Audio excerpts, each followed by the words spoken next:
Hi everyone and welcome back to the official channel of Law Prep Tutorial. I hope आप सब लोग बढ़िया होंगे and चलो let's start with our session and आज के सेशन में बेटा हम प्राइमरली डिस्कस करने वाले हैं certain important landmark cases of law of torts जो एज अ फैक्चुअल सिचुएशन भी आपसे पेपर में पूछा जा सकता है अगर आपके पास टॉर्ट्स का पैसेज आता है तो। अब इस पर्टिकुलर सेशन में हम करेंगे क्या, हम लैंडमार्क केसेस को तो डिस्कस करेंगे but along with the landmark cases what will do is कि हम उस पर्टिकुलर कॉन्सेप्ट को भी डिस्कस करेंगे, उस कॉन्सेप्ट के बारे में भी डिस्कस करेंगे जो जिस चीज से रिलेटेड हमारा वो केस होगा। ठीक है, चलो so let's start with our session. अब हम आज के सेशन में किन किन टॉपिक्स के बारे में डिस्कस करने वाले हैं from our law of torts. देखो आज हम प्राइमरली 4 टॉपिक्स के बारे में डिस्कस करेंगे बेटा। One of the first landmark case is actually related to evolution of law of torts.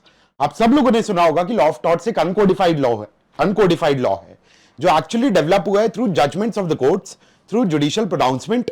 तो आज सबसे पहले हम उस टॉपिक के बारे में डिस्कस करेंगे, ठीक है, कि लॉ ऑफ टॉर्ट्स क्या है, क्या उसके एसेंशियल्स हैं एंड वो डेवलप हुआ किस तरीके से। The second topic which will discuss is damnum sine injuria. अब अगर आप लॉ एस्पिरेंट हो, आप क्लैट के लिए सीरियसली तैयारी कर रहे हो और आपने अगर लॉ ऑफ टॉर्ट्स को अभी तक पढ़ा है तो इन दोनों मैग्जिम्स के साथ आपका वास्ता एक बार पढ़ चुका होगा। That's damnum sin injuria and injuria sin damnum, दोनों बहुत फंडामेंटल और एसेंशियल कॉन्सेप्ट्स हैं हमारे लॉ ऑफ टॉर्ट्स के। इनके केसेस को आज हम देखेंगे, इनके कॉन्सेप्ट्स को भी समझेंगे। And the fourth topic will be again very interesting topic, again the same thing कि अगर टॉर्ट्स पढ़ रहे हो तो ये सामने जरूर आया होगा। That's the concept of vicarious liability. तो हम वाइकेरियस लायबिलिटी के भी कॉन्सेप्ट को समझेंगे एंड कुछ उसके लैंडमार्क केसेस को भी हम यहां पर डिस्कस करेंगे। ठीक है, तो भाई पेन और नोटबुक लेकर बैठ जाना है, जो भी आपकी लॉ ऑफ टॉर्ट्स की नोटबुक है उसमें ये सारे नोट्स बनाते हुए चलना है, जो जो चीजें आपको आपकी स्क्रीन पर दिख रही होंगी। ठीक है, चलिए भाई, so let's start with our session now. Torts actually है क्या? टॉर्ट्स बेसिकली अगर हम कहें कि टॉर्ट्स इवॉल्व किस तरीके से हुआ है तो टॉर्ट शब्द को एक्चुअली डिराइव किया गया है from the Latin term tortum which means to twist. And this is based on English common law, which is the product of judicial decisions. ठीक है, टॉर्ट्स को क्या कहा जाता है? ये वो ब्रांच ऑफ लॉ है जो जुडिशियल जजमेंट्स के थ्रू, जुडिशियल प्रोनाउंसमेंट्स के थ्रू इवॉल्व हुआ है। एंड टॉर्ट शब्द एक्चुअली डिराइव हुआ है एक लैटिन टर्म टॉर्टम से, जिसका मतलब होता है to twist. And tort basically implies a conduct which is not lawful but rather it is twisted, crooked और अनलॉफुल। टॉर्ट किस चीज को कहा जाता है? तो टॉर्ट्स बेसिकली आपके एक एक्ट या ओमिशन को कहा जाता है जिसको हम रॉन्गफुल कह सकते हैं, जो एक इंजरी कॉज कर रहा है किसी एक पर्टिकुलर पर्सन को। तो टॉर्ट को अगर हम बेसिकली डिफाइन करें तो it is a wrongful act और omission on the part of the defendant which causes an injury to the plaintiff. तो टॉर्ट एक्चुअली एक सिविल रॉन्ग है, ये भी चीज याद रखना। रॉन्ग को 2 तरीके से हम अपनी कंट्री में या लॉस के अंडर पनिश करते हैं कि एक पर्टिकुलर चीज होती है जिसको हम सिविल रॉन्ग कहते हैं, दूसरी चीज होती है जिसको हम क्रिमिनल रॉन्ग कहते हैं। तो टॉर्ट एक रॉन्गफुल कंडक्ट है, मर्डर भी एक रॉन्गफुल कंडक्ट है। Murder is something which is punished as a criminal wrong. Tort जैसे किसी को बैटरी कॉज कर देना, किसी की प्रॉपर्टी पे ट्रेसपास कमिट कर देना, these are kind of wrongful activities जिनको हम सिविल रॉन्ग की तरह भी ट्रीट करते हैं। एंड यहां पे जो प्राइमरी रेमेडी है जिस चीज के लिए एक प्लेंटिफ केस फाइल करता है दैट इज डैमेजेस। और डैमेजेस का यहां पर क्या मतलब है? तो डैमेजेस का मतलब यहां पर होता है बेटा कॉम्पनसेशन। तो टॉर्ट में जब कोई भी इंसान केस फाइल कर रहा है फॉर एनी इंडिविजुअल टॉर्ट और any intentional tort for that matter, उसका प्राइमरी पर्पस है कि वो कोर्ट से रेमेडी चाहता है जिस चीज को हम कॉम्पनसेशन कहते हैं। ठीक है, अब जैसे शुरुआत में भी मैंने कहा था tort is a kind of a law which is uncodified in nature. अब कोडिफाइड लॉ क्या होते हैं? जो पार्लियामेंट पास करके बना रहे हैं। अनकोडिफाइड लॉज क्या हैं? जो जजमेंट्स के थ्रू डेवलप हो रहे हैं, जो कस्टम्स के थ्रू डेवलप हो रहे हैं, इनको हम अनकोडिफाइड लॉ कहते हैं। So tort is a branch of law which has basically evolved through judicial pronouncement. और हमारी कंट्री में भी हम टॉर्ट को कॉमन लॉ प्रिंसिपल के अंडर ही डील करेंगे। ठीक है, या टॉर्ट्स को हम जुडिशियल प्रोनाउंसमेंट से डेवलप हुआ लॉ मानेंगे। ये चीज हमने अपनी कंट्री में कब एक्सेप्ट करी? So that was declared so by the Supreme Court of India in the case of Rajkot municipal corporation versus Manjuben Jayantilal Nakum, जहां पे कोर्ट ने ये चीज क्लियर करी that law of torts is basically based on the system of English common law and it is primarily the product of judicial pronouncement. And the Supreme Court held that in the absence of statutory law with the respect of torts, Supreme Court ने यह चीज clear करी इस केस में कि in the absence of any statutory law with respect of torts और with respect to torts, common law principle evolved in English में बी अप्लाइड इन इंडिया। जो इंग्लिश कॉमन लॉ के प्रिंसिपल्स हैं जो इवॉल्व हुए विद रिस्पेक्ट टू टॉर्ट्स, उनको आप हमारी कंट्री में भी अप्लाई कर सकते हो। And that clears the point that tort is going to be a kind of a law which will be considered as the product of judicial decision in the absence of any statutory law for that matter. ठीक है, चलिए भाई अब आगे बढ़ते हैं। तो tort को बेटा हमने समझा था अभी कि टॉर्ट को हमने डिफाइन कैसे किया था। Tort was a wrongful act और omission on the part of the defendant which was causing an injury to the plaintiff. वो डिफेंडेंट के पार्ट पर एक रॉन्गफुल एक्ट है या रॉन्गफुल ओमिशन है जिसकी वजह से प्लेंटिफ को एक इंजरी हो रही है। And therefore it is said that foundation of every action in tort is an act which is wrongful and may be qualified as an injury. अब यहां पर हम इन दोनों मैक्सिम्स के बारे में डिस्कशन करेंगे, जिसके साथ साथ हम यह भी समझेंगे कि इन दोनों शब्दों का मतलब क्या है एंड दोनों के कॉन्सिक्वेंसेस में किस तरीके से डिफरेंस आता है। देखो, एक शब्द है इंजूरिया। इंजूरिया का मतलब होता है violation of legal rights and दूसरा शब्द है डैमनम। डैमनम का मतलब होता है एनी हार्म और लॉस। एंड ये चीज याद रखना आप कि लॉ के अंडर नॉट एवरी हार्म और loss is actionable in nature. ठीक है, ये चीज आप हमेशा याद रखना कि even under the law of torts not every action, ठीक है, और नॉट एवरी हार्म और loss is actionable in the eyes of law. Then what is important? Important is कि आपके डिफेंडेंट के रॉन्गफुल एक्ट की वजह से आपका कोई वायलेशन ऑफ लीगल राइट हुआ हो, कि आपका लीगल राइट वायलेशन होना चाहिए जिसकी वजह से उस चीज को एक लीगल इंजरी माना जाएगा, जिसके लिए कॉम्पनसेशन के लिए आप कोर्ट में केस फाइल कर सकते हो। ठीक है, सो इंजूरिया का मतलब होता है violation of legal right and this is something which is actionable in the eyes of law. And वो जो मैक्सिम है ना, इंजूरिया साइन डैमनम। ठीक है, इंजूरिया साइन डैमनम का मतलब होता है, injuria sine damnum basically means injury without damage, मतलब violation of legal rights without damage. और हमेशा यह चीज याद रखना कि this is something which is actionable in nature, कि अगर किसी इंडिविजुअल का लीगल राइट वायलेट हुआ है और उसको कोई भले ही सब्सिक्वेंट हार्म नहीं कॉज हुआ उस वायलेशन ऑफ लीगल राइट की वजह से, बट स्टिल उस चीज के लिए वो डिफेंडेंट के ऊपर केस फाइल कर सकता है to get the compensation.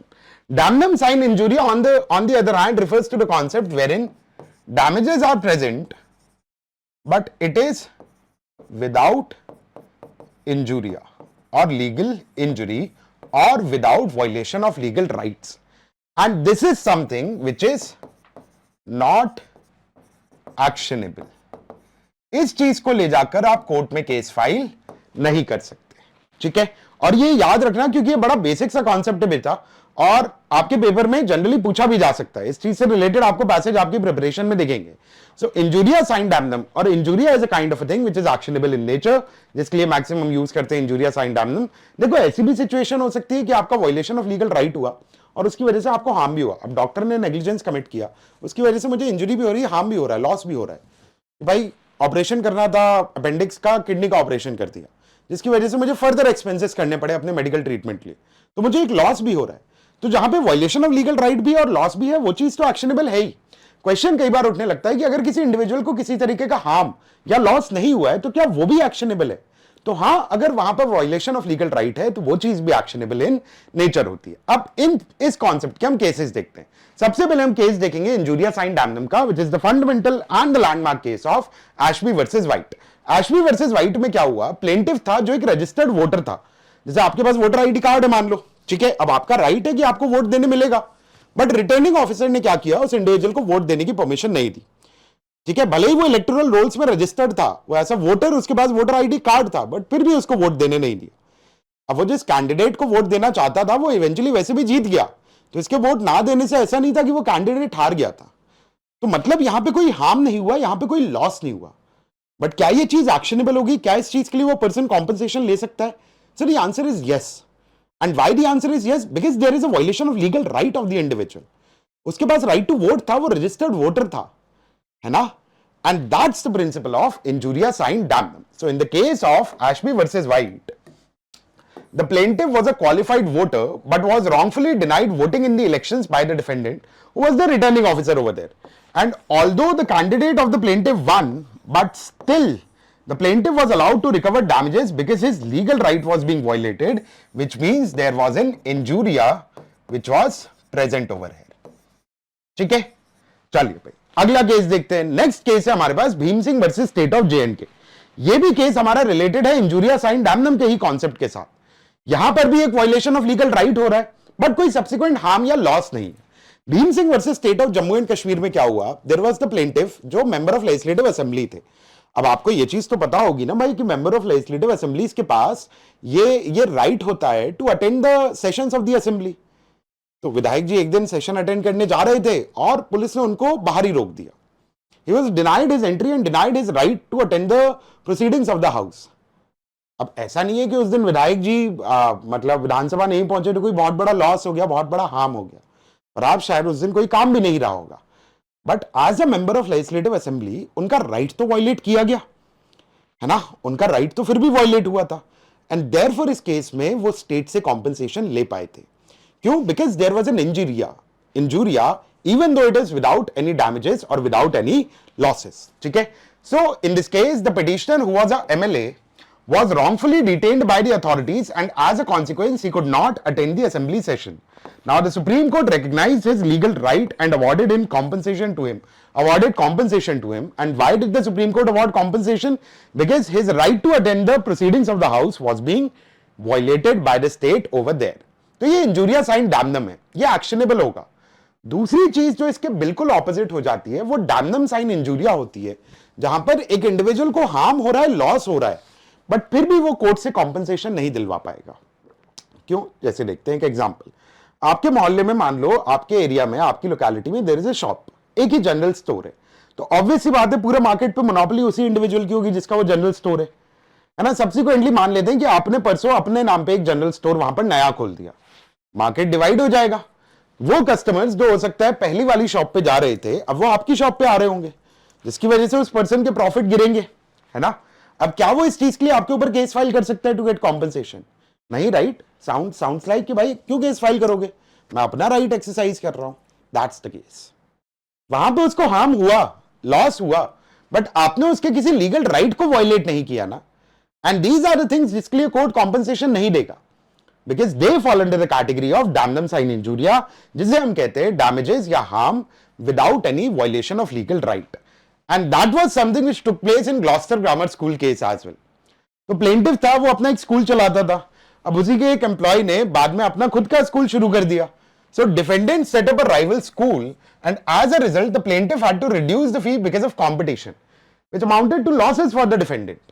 And he filed a case to recover these losses from the defendant, and the court did not allow any remedy to the plaintiff because the defendant had not violated any legal right of the plaintiff. सीधी सीधी बात है भाई, defendant was within his right to open a rival school. मैं अपना right exercise कर रहा हूं ना, मैं अपना राइट टू ट्रेड एक्सरसाइज कर रहा हूं, मैंने आपका थोड़ी ना कोई लीगल राइट वायलेट किया वहां पर, right. And the injury which was suffered by the plaintiff was not due to violation of legal right, and therefore the court did not award any compensation to the plaintiff over here. And this is a classic example and landmark case of damnum sine injuria. ठीक है, अब आगे बढ़ते हैं भाई, अगला case देखते हैं. Now the next case under the damnum sine injuria is Mogul Steamship Company versus McGregor and Company. यहां पे क्या हुआ देखो, अब ये एक ऐसी चीज है जिसको लेकर आज की क्या पोजीशन है वो मैं आपको वो भी क्लियर करूंगा, ठीक है. बट इस केस में एक्चुअली हुआ क्या था कि कुछ स्टीमशिप कंपनी थी, कुछ कंपनी थी, शिप कंपनीज थी, उन सब लोगों ने आपस में एक अग्रीमेंट करके प्लेंटिफ को मार्केट से बाहर कर दिया, ठीक है. So what they did was a number of steamship companies drove the plaintiff out of business by combining and offering reduced freight. Charges उन सब ने कम कर दिए, मिलकर बिजनेस करना शुरू कर दिया, जिसकी वजह से plaintiff had to leave the business.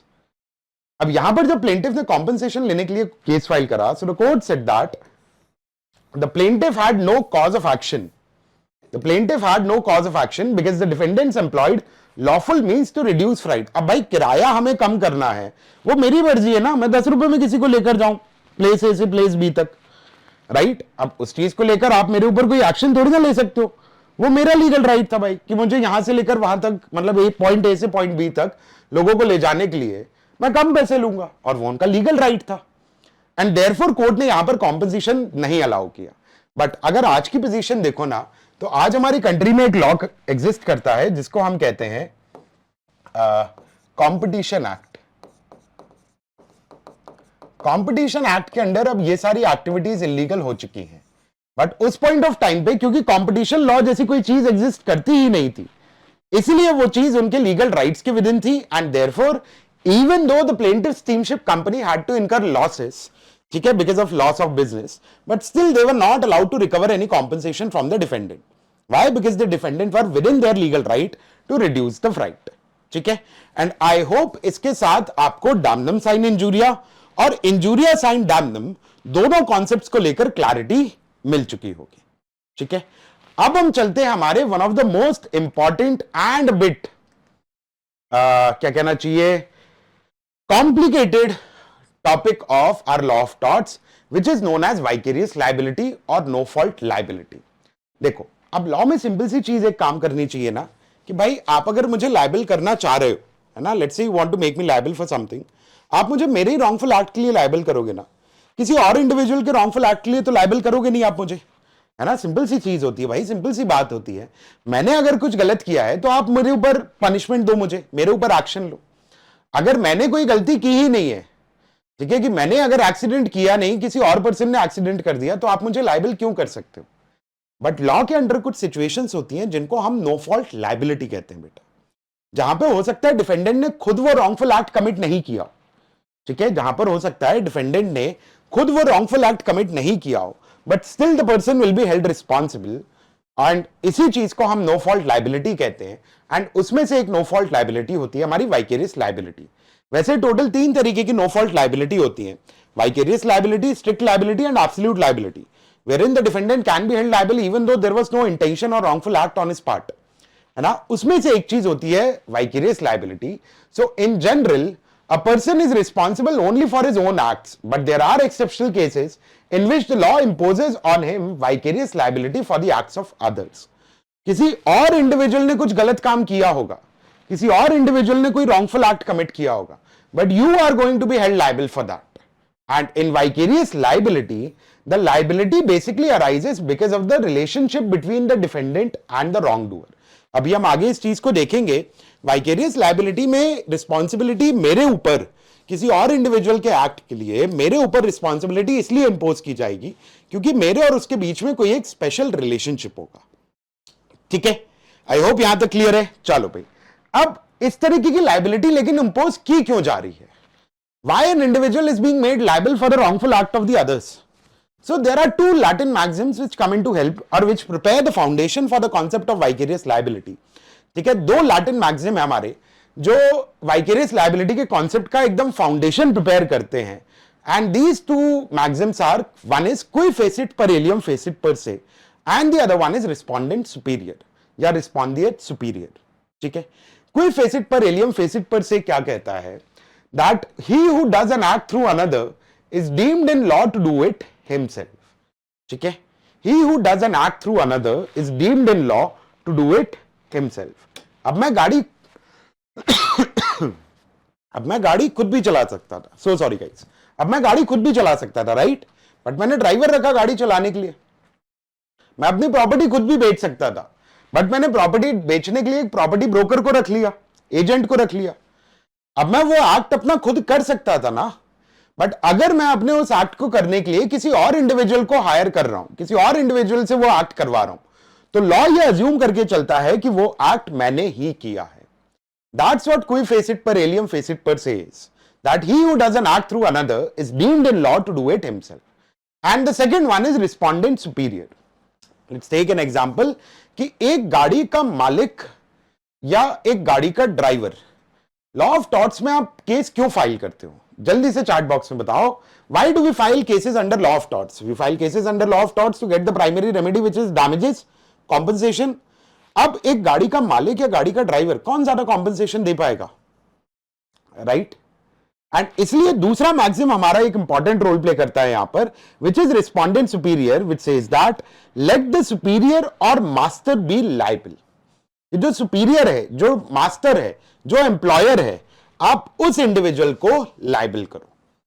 ठीक है, so these are the two basic Latin maxims which prepare the foundation for vicarious liability. अब शुरुआत में ही मैंने आपसे कहा था और शुरुआत में ही आप लोगों ने भी शायद देखा था कि the vicarious liability is being imposed on an individual because of the special relationship which he shares with the wrong doer. है ना, वो जो रॉन्ग डूअर जिसने वो रॉन्ग कमिट किया है उसके साथ डिफेंडेंट का एक स्पेशल रिलेशनशिप है.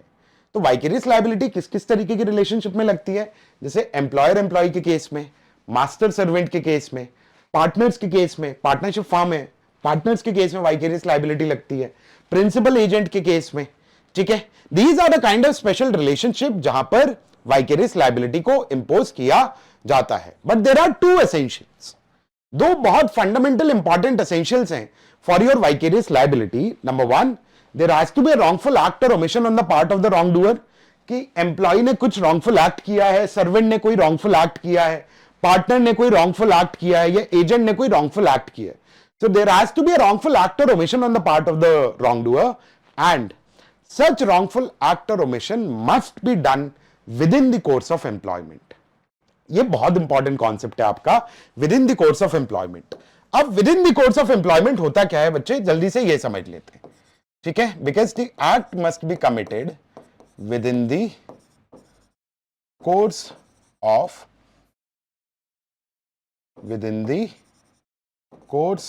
Of employment.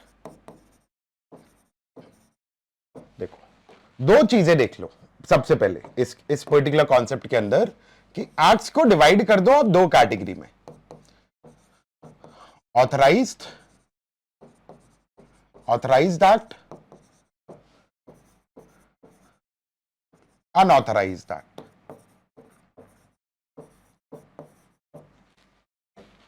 ठीक है, अब हमेशा याद रखना कि एक डिफेंडेंट लायबल, मास्टर यहां पर लायबल, प्रिंसिपल यहां पर लायबल, एम्प्लॉयर यहां पर लायबल सिर्फ तब होगा जब वो एक ऑथराइज्ड एक्ट हो.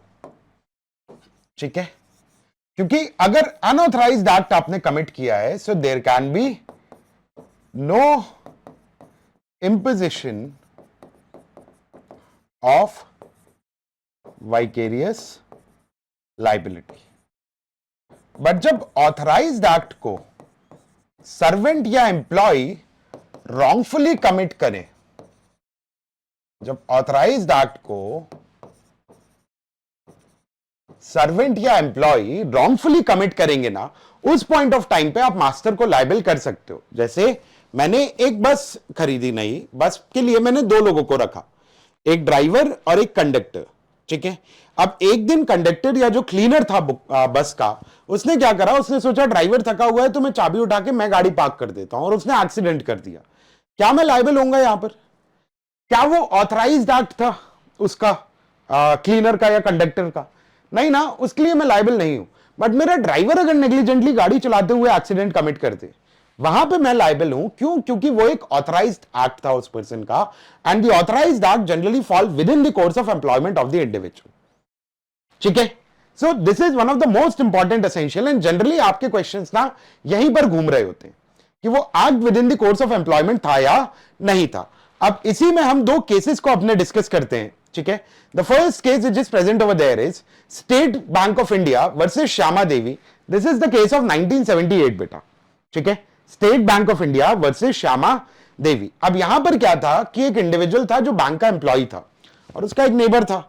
नेबर ने पर्सनल कैपेसिटी में उस इंडिविजुअल को पैसे दे दिए, और उस इंडिविजुअल ने कहा कि ठीक है मैं बैंक में डिपॉजिट कर दूंगा, मैं तो कैशियर की तरह बैंक पे काम ही करता हूं.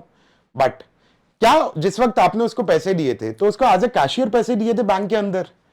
नहीं ना, वो आपने उसको अपनी पर्सनल कैपेसिटी में दिए थे. तो that can not be considered as the authorised work. Bank ने कभी ये थोड़ी ना कहा था उस इंडिविजुअल को कि तुम हमारे कलेक्शन एजेंट हो, घर घर जाके पैसे डिपॉजिट करने वालों से पैसे ले आना. नहीं, he was cashier at the bank. तो बैंक में क्योंकि आपने पैसे नहीं दिए उसको, तो this can not be considered as an act which is following with in the course of employment. तो यहां पे क्या हुआ, an employee of the bank received cash and checks in personal capacity from his friend on pretext of depositing it in the bank, but he eventually misappropriated the funds. उसने वो पैसे खुद ही misuse कर लिए. Then the court held that the bank cannot be made liable because the employee misappropriated the funds in his personal capacity.